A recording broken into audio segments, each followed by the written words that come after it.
Hello, my name is Dr. Komal Swati, an Obs Gynae resident at NMCH Patna. Today I am going to share my NEET PG last 10 days strategy. जैसे कि आप लोग सबको पता है कि बहुत कम दिन बचा हुआ है नीट पीजी आने में, और ये 10 दिन बहुत ही इंपॉर्टेंट होता है किसी भी स्टूडेंट के लिए या किसी भी एग्ज़ाम के लिए. The last 10 days of revision can make or break your rank. So without wasting any time, let's get started.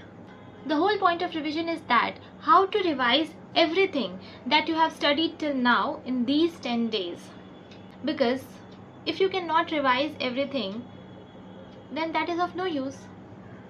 So I will tell you how I revised everything whatever I studied in my preparation phase in the last 10 days. I will not tell anything unrealistic or anything that I had not done. I will only tell and share my strategy with you all.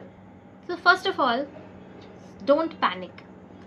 अब जो पढ़ लिया सो पढ़ लिया, अब कुछ नया नहीं पढ़ना है. दूसरी चीज़, अब कोई GT भी नहीं देना है, क्योंकि giving GTs in last 10 days will make you anxious. अगर अच्छा रैंक स्कोर करते हैं तो उसमें लगता है कि वाओ मेरा प्रिपरेशन अच्छा जा रहा है, and you will be biased कि नीट में भी बहुत अच्छा एग्जाम जाएगा. Because but test, giving test is always different from exam, real exam. क्योंकि टेस्ट के बेसिस पे मेन एग्ज़ाम में तो मार्क्स नहीं आते हैं, और एग्ज़ाम का सिचुएशन बहुत डिफरेंट होता है.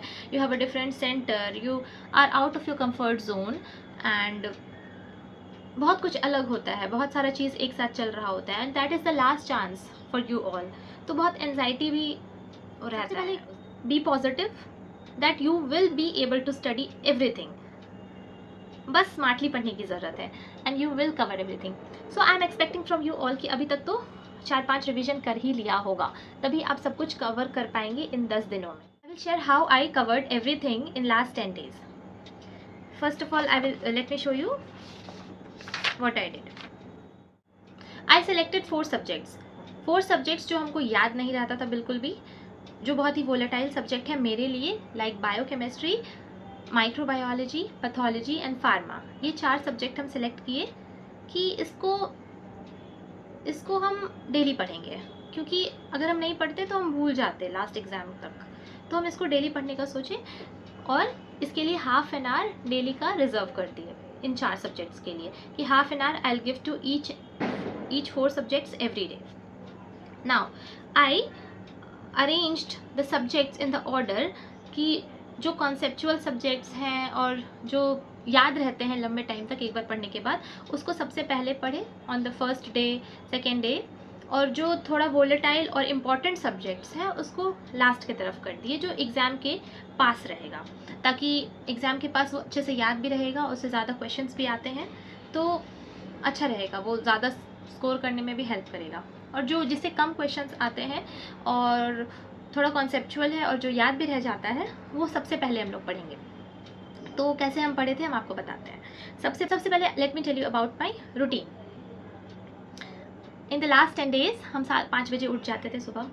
5 बजे से लेकर के 12 बजे दिन तक पढ़ते थे, 12 बजे दोपहर तक. तो सुबह में ही मेरा 7 घंटा का पढ़ाई हो जाता था, एंड 7 घंटे में you can cover many things, a lot of the things. And लेकिन फुल कॉन्सेंट्रेशन के साथ पढ़ना है तो आपका एक पूरा सब्जेक्ट हो सकता है 7 घंटे में. उसके बाद सेकेंड रिविजन आफ्टर लंच 2 बजे से लेकर 5 बजे तक, जिसमें कि आई स्टडीड स्मॉलर सब्जेक्ट्स, जो बड़े वाले सब्जेक्ट के साथ रखते थे. उसके बाद 1 hour का ब्रेक रहता था, 5 to 6, and from 6 to 8 I used to reserve it for the 4 subjects that I decided I will study every day. The 4 subjects, volatile subjects like biochemistry, microbiology, pathology and pharma. ये 4 subject हम daily ½ an hour पढ़ते थे. I mean सब कुछ तो नहीं पढ़ सकते ना ½ an hour में, but at least go through the pages तो हो सकता है. तो सारा पेजेस एक बार जो इम्पोर्टेंट लगता था उसमें सेलेक्ट करते थे कि आज ये पढ़ेंगे, आज ये पढ़ेंगे, आज ये पढ़ेंगे. सो थोड़ा पढ़ लेते थे. थोड़ा स्मार्टली पढ़ना पड़ेगा बट हो जाएगा. उसके बाद फिर 6 से 8 हो गया. उसके बाद 9 से 11 बजे या 12 बजे जब तक की नींद नहीं आती तब तक हम क्वेश्चन सॉल्व करते थे, या फिर I use to review my GTs. Previously given GT, नया जीटी नहीं देना है, पर जो पहले जो जीटी दिया हुआ है उसके क्वेश्चंस को रिव्यू करने से आपका कॉन्सेप्ट बिल्डअप होता है, और जो गलती आपने पहले की है वो आप गलती एग्ज़ाम में रिपीट नहीं करेंगे। तो उस समय हम वो रिव्यू करते थे। ओके, तो आपको अब रूटीन बता दिए, अब हम आपको बताएंगे कि हम किस दिन कौन सा सब्जेक्ट पढ़ते थे। So starting from the first 2 days 5 to 12 आप जैसे कि आप यहाँ पे देख पा रहे हैं, यहाँ पे स्क्रीन पे आप देख पा रहे हैं कि पहला और दूसरा दिन हम पीएसएम को रखे हैं और उसके साथ smaller subjects I and ENT. फिर सेकेंड में हम ऑप्स, फिर fourth day gynae long subjects में, और उसके साथ में पीडिया और एफएमटी। फिर फिफ्थ डे में मेडिसिन रखे हैं, सिक्स्थ में भी मेडिसिन क्योंकि ये बड़ा सब्जेक्ट होता है, और उसके साथ anaesthesia, psychiatry, radio, derma in the second half, smaller subjects. फिर 7th day 8th day surgery को दिए हैं, क्योंकि मेरा सर्जरी बहुत अच्छा तो नहीं था, सो हम लास्ट में रखे थे कि सर्जरी को हम रिवाइज़ कर पाएँ। आप अपने अकॉर्डिंग उसको चूज़ कीजिए कि आपका कौन सा सब्जेक्ट स्ट्रॉन्ग है, कौन सा सब्जेक्ट वीक है, उस हिसाब से you can arrange your subjects. तो सर्जरी को हम लास्ट में रखे थे, और सर्जरी के साथ फिजियो, एनाट, क्योंकि मेरा एनाट बहुत गंदा था और उसको तो अच्छे से हम रिवाइज़ भी नहीं कर पाए थे, इसलिए हम उसको लास्ट में रखे थे कि लास्ट में फ्रेश पढ़ा हुआ रहेगा तो एग्ज़ाम में याद रह जाएगा। वैसे हम फाइनल में एनाट अच्छे से पढ़ भी नहीं पाए थे, लास्ट में रिवीजन थोड़ा छूट ही गया था, बट कोई बात नहीं, होते रहता है। You can not do everything perfectly, but you can do 90% of the things if you do it smartly, end of course hard work तो करना ही पड़ेगा, क्योंकि यही दिन है जो कि आपका हार्ड वर्क काम आ जाएगा। एंड सर्जरी के साथ I kept physio, anat and ortho. Exam के लास्ट 2 दिन में I reserved it for studying all the bookmarks. सारा PYQ जो कि हम बुक मार्क करके रखे थे, या फिर जो भी GT का क्वेश्चन हम बुक मार्क किए थे, वो सारा सेकेंड लास्ट डे हम बना लिए, या एक ऊपर से देख लिए, एक बार गो थ्रू हो गए, ताकि एग्ज़ाम में वो आए क्वेश्चन तो वो रॉन्ग ना हो। और उसके बाद इमेज बेस्ड 1-2 वीडियोज़ हम सेलेक्ट करके रखे थे, ताकि एग्ज़ाम के एक 2 दिन पहले पढ़ने से वो इमेज याद रहेगा, और एग्ज़ाम में अगर वो इमेज आता है तो वो क्वेश्चन आराम से बन जाएगा और एक बार में स्ट्राइक होगा एग्ज़ाम में। फिर last day I kept reserved. Last day is the most important day, और उस दिन आपको अपने माइंड को बहुत शांत, पीसफुल और बहुत ही स्ट्रेस फ्री रखना है, और बस वही पढ़ना है जो आपको आता है, because studying those things that you don't no will give you stress and nothing. सिर्फ स्ट्रेस बढ़ेगा, और ऐसा नहीं है कि आपको नया चीज़ पढ़ने से वो आ जाएगा, बट आपको जो आता है आप उसमें भी कॉन्फिडेंस लूज़ कर देंगे। इसलिए बस वही पढ़िए जो आपको आ रहा है, क्योंकि अब नया पढ़ने का कोई टाइम नहीं है। ये अब बस वही पढ़ना है जो हमको पहले से आता है।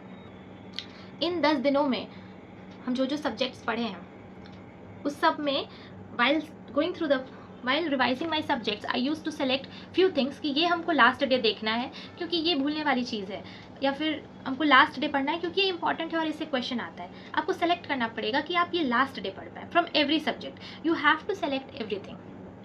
सब कुछ तो नहीं पढ़ सकते, पॉसिबल ही नहीं है कि आप लास्ट डे सारे सब्जेक्ट्स को रिवाइज कर लें। तो क्या करना चाहिए, while revising the subjects on these 10 days just select or tick the pages or fold the pages that you will revise these pages on the last day, or if you have made any choti copy or any revision diary then that you can study on the last day. That is very helpful, और confidence बहुत gain होता है last day अगर आती हुई चीज़ पढ़ते हैं तो और अच्छा लगता है। और लास्ट डे ज़्यादा स्ट्रेस लेके नहीं पढ़ना है, बस पढ़ते जाना है, और सोने से पहले एक मोटिवेशनल वीडियो देख लेना है ताकि आप एग्ज़ाम में फुल्ली मोटिवेटेड होकर जा सकें और अपना एग्ज़ाम फुल कंसंट्रेशन के साथ 200% एफिशिएंसी के साथ दे सकें और मार्क्स बहुत अच्छा स्कोर कर सकें। क्योंकि 50% तो प्रिपरेशन होता है और 50% माइंड सेट भी होता है कि आपका एग्ज़ाम में कैसा माइंड सेट है, एग्ज़ाम वाले दिन किस स्टेट ऑफ माइंड में है आप। तो state of mind is very important. तो अपने माइंड को बैलेंस रखिए, पीसफुल रखिए। ये 10 दिन बहुत इंपॉर्टेंट है और ये 10 दिन गोल्डन डेज है और उसके बाद तो फिर आराम ही आराम है। You can motivate your self by saying कि बस यही 10 दिन तो पढ़ना है, फिर तो आराम करना है, फिर अपना मनपसंद ब्रांच मिल जाएगा, फिर कुछ दिन काउंसलिंग में लगेगा तो you will get some time to enjoy your life. और उसके बाद अपने मनपसंद ब्रांच में जाएंगे। ये सब आप इमेजिन कीजिए और अपने सबकॉन्शियस माइंड में डालते रहिए ताकि आप मोटिवेटेड रहें पढ़ने के लिए। One thing I want to tell you all कि एक चीज़ बहुत इंपॉर्टेंट है जो कि बहुत लोग नहीं कर पाते हैं, और वो है स्किप करना। स्किप करना बहुत इंपॉर्टेंट है वाइल स्टडिंग, क्योंकि आप सब कुछ नहीं पढ़ सकते हैं, टाइम बहुत लिमिटेड है and you can not study everything, so you have to skip the things that you already know and study the things that you don't know और यू फॉरगेट, बिकॉज बार बार हम सेम चीज़ पढ़ेंगे फिर वही चीज़ याद रह जाएगा जो पहले से आता है, नया चीज़ नहीं याद होगा, या जो भूलते हैं वो बार बार भूल जाएंगे। So always start any subject with the things you don't know. First study those things that you forget easily or which is more important, then you study the rest of the things, otherwise you will end up doing the same mistake again and again, और बार बार आप वही चीज़ पढ़ लेंगे, वही चीज़ भूलेंगे जो आप भूलते आ रहे हैं, कुछ नया नहीं सीखेंगे। So always start from the most important thing or the most volatile thing, और अगर छूट जाए, अगर उसको लास्ट में कुछ छूट भी जाए उस सब्जेक्ट्स में, then let it be, start the new subject, क्योंकि अब आपके पास टाइम नहीं है। अगर आप वही सब्जेक्ट में लगे रहेंगे तो आपके पास पूरा का पूरा सब्जेक्ट ही छूट जाएगा अगले दिन के लिए। You have only a limited days, इसीलिए पहले इंपॉर्टेंट चीज़ से शुरू करना चाहिए। इंपॉर्टेंट चीज़ अगर हो जाता है तो वो 80% ऑफ द थिंग कवर कर ले रहा है, so you can skip the least important thing जो आपको पहले से आता है। वो ऐसे भी आप क्वेश्चंस बना लेंगे एग्जाम में। रिसेंटली ज़रूरी नहीं है रिसेंटली पढ़ा हुआ काम नहीं आता है, आपके सबकॉन्शियस माइंड में जो नॉलेज है वही काम आता है। So you have to learn skipping things. So all the best for your exam. Study intelligently, smartly, and do lots of hard work in these 10 days. At last I just want to say कि बस अब 10 दिन बचा हुआ है। Study with your full potential. Give your 100%. और बस यही 10 दिन है, ये सोच करके पढ़ लीजिए। Be peaceful, stress free, और टेंशन नहीं लेना है, बिना टेंशन के पढ़ना है। स्टे मोटिवेटेड, ये सोच के मोटिवेटेड रहिए कि अब कुछ ही दिन बचा हुआ है एग्ज़ाम में।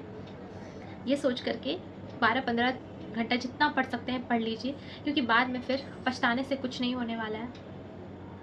यही सोच के हम भी पढ़ते थे कि एटलीस्ट हमको लास्ट डे ये रिग्रेट ना हो कि हम इन 10 दिन में या फिर प्रिपरेशन में हम कोई कमी छोड़ दिए, या जो भी, हमको कोई रिग्रेट नहीं रहना चाहिए। बस ये लास्ट डे आपको एक मन में सेटिस्फैक्शन रहे कि हम अपना पूरा कोशिश किए। बाकी एग्ज़ाम कैसा जाता है ये आपके हाथ में बिल्कुल भी नहीं है। एग्ज़ाम के दिन क्या होता है ये आपके हाथ में बिल्कुल भी नहीं है। आपके हाथ में ये 10 दिन है जो आप अच्छे से यूटिलाइज़ कर सकते हैं।